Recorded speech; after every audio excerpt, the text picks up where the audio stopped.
O livro do profeta Zacarias, no seu capítulo 4,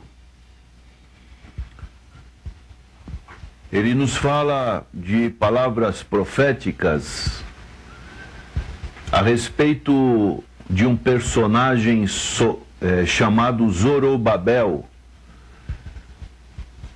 Este Zorobabel foi um dos que retornaram da Babilônia e tinham a incumbência da parte de Deus de restaurar o templo derrubado por Nabucodonosor, restaurar a vida civil do povo judeu na cidade de Jerusalém. Então nos diz, no capítulo 4 de Zacarias, nos versos 8 a 10 especialmente, novamente me veio a palavra do Senhor dizendo: as mãos de Zorobabel lançaram os fundamentos desta casa.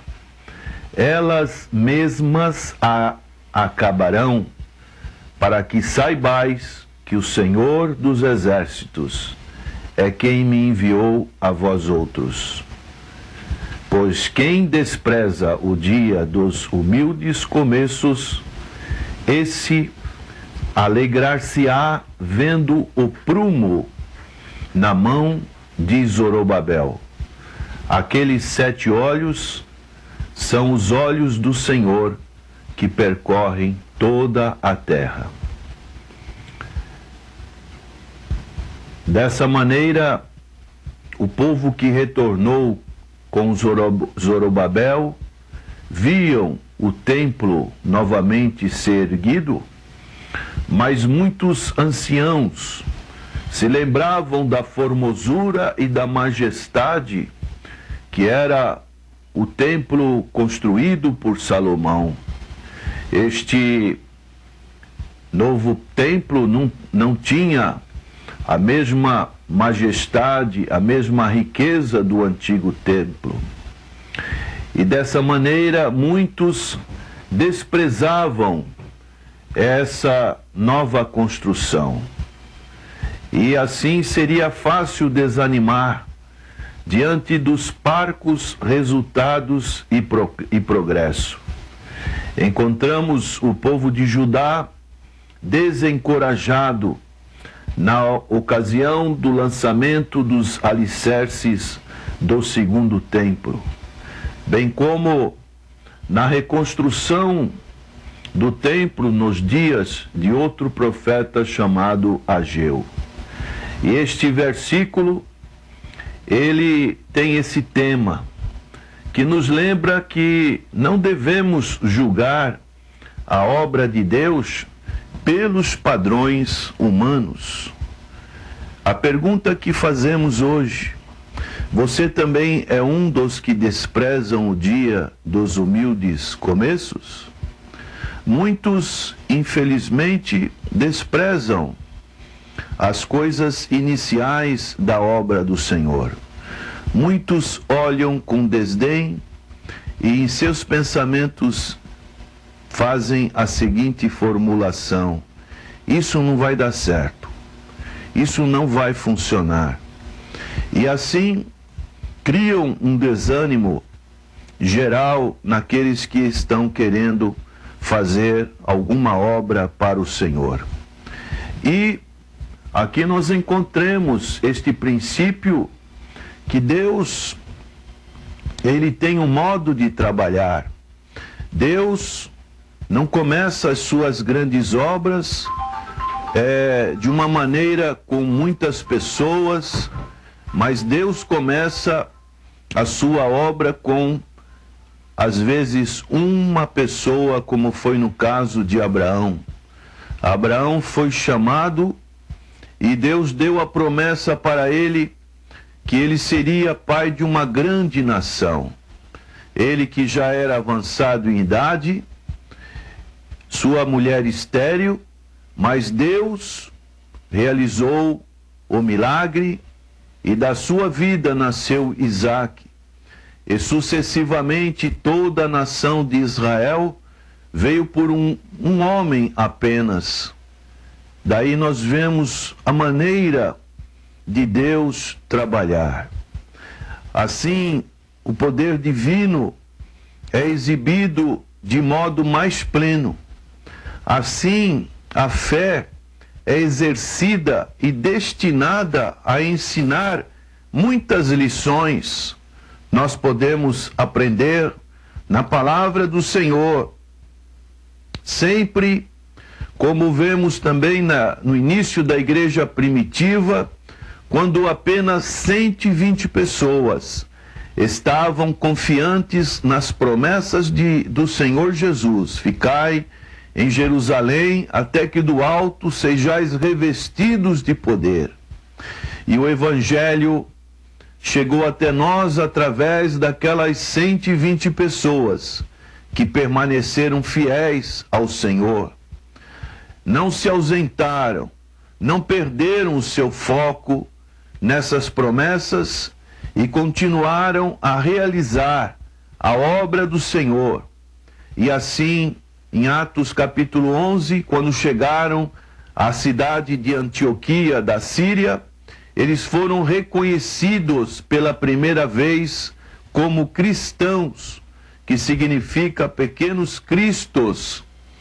E dessa maneira a igreja se espalhou, venceu os aspectos geográficos, os aspectos culturais e chegou até os nossos dias.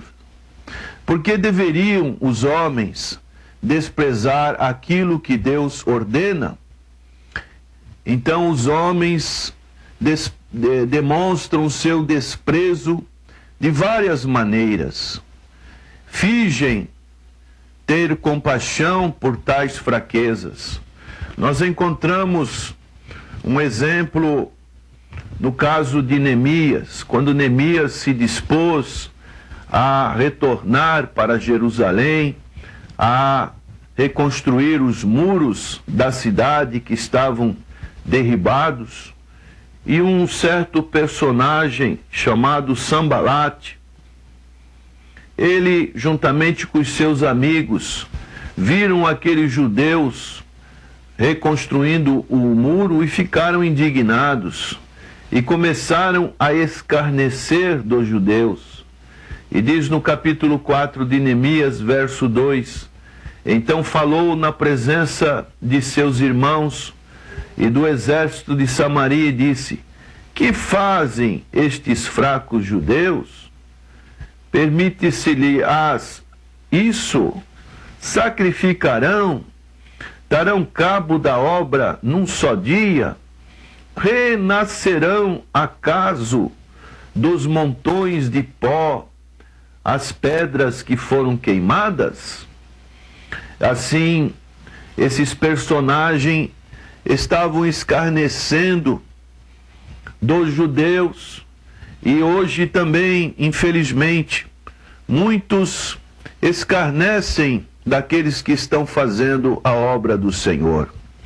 Muitos agem, às vezes, como agiram um personagem chamado Eliabe, o filho mais velho de Jessé, o irmão mais velho de Davi.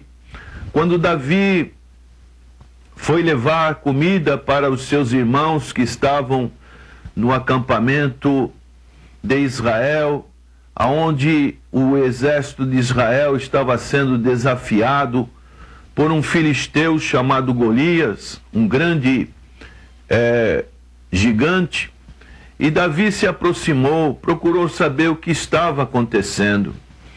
E o fato dele querer saber o que estava acontecendo suscitou em seu irmão mais velho, Eliabe, palavras que não foram palavras muito agradáveis de serem ouvidas por Davi. Aquele irmão, ele censurou a Davi, e diz em 1 Samuel capítulo 17, verso 28, ouvindo Eliabe, seu irmão mais velho, falar aqueles homens acendeu-lhe a ira contra Davi e disse: por que desceste aqui? E a quem deixaste aquelas poucas ovelhas no deserto? Bem conheço a tua presunção e a tua maldade. Desceste apenas para ver a peleja. Então Davi se escandalizou com essa resposta, e Davi responde que, no verso 29, fiz somente uma pergunta. E assim Davi foi ter com Saul e, como a maioria das pessoas conhece, ele foi enfrentar aquele gigante Golias e prevaleceu. O Senhor Jesus Cristo, ele também passou naturalmente por essa mesma situação de desprezo. Nós encontramos quando ele estava ali na Galileia, e ele falando nas sinagogas, os judeus viram e se maravilhavam com a sua sabedoria e com os poderes miraculosos que ele realizava. Mas num determinado momento, eles disseram assim: não é este o filho do carpinteiro? Não se chama sua mãe Maria e seus irmãos Tiago, José, Simão e Judas? Não vivem entre nós todas as suas irmãs? Então, diz no verso 57, e escandalizavam-se nele. Jesus, porém, lhes disse: não há profeta sem honra, senão na sua terra e na sua casa. E não fez ali muitos milagres por causa da incredulidade deles. Então é uma maneira de muitos ridicularizar da obra do Senhor. Encontramos também em Atos capítulo 17, no início da igreja primitiva, quando Paulo estava na cidade de Atenas, aqueles grandes filósofos dos tempos do apóstolo Paulo, chamados epicureus e estoicos, contendiam com ele, havendo quem perguntassem: que quer dizer esse tagarela? E outros: parece pregador de estranho deuses, pois pregava a Jesus e a ressurreição. Então, é algo muito comum de acontecer na história bíblica, e também acontece nos nossos dias, quando nós realizamos a obra do Senhor. Vai haver sempre, além da perseguição, vai haver uma espécie de vitupério, de escárnio, de censura, e nós não podemos nos abater diante desse desprezo, porque Deus age de uma maneira totalmente diferente.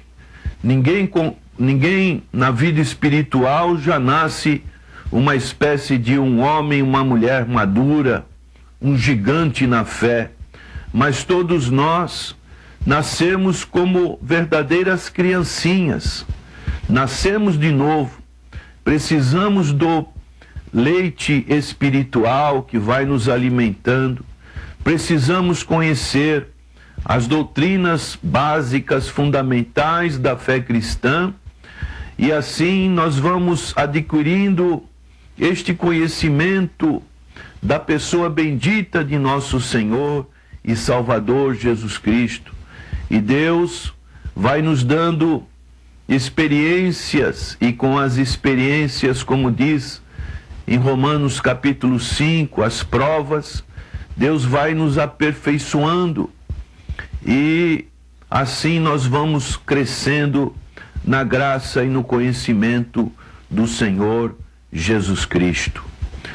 Dessa maneira, as pessoas pequenas, um dia elas vão crescer, e aquelas pessoas que outrora, como Pedro, foram fracos quando foram provados, mas depois foram novamente reconduzidos a uma posição de fortaleza espiritual. Então o Senhor, Ele cuida dos humildes começos dos seus cordeirinhos.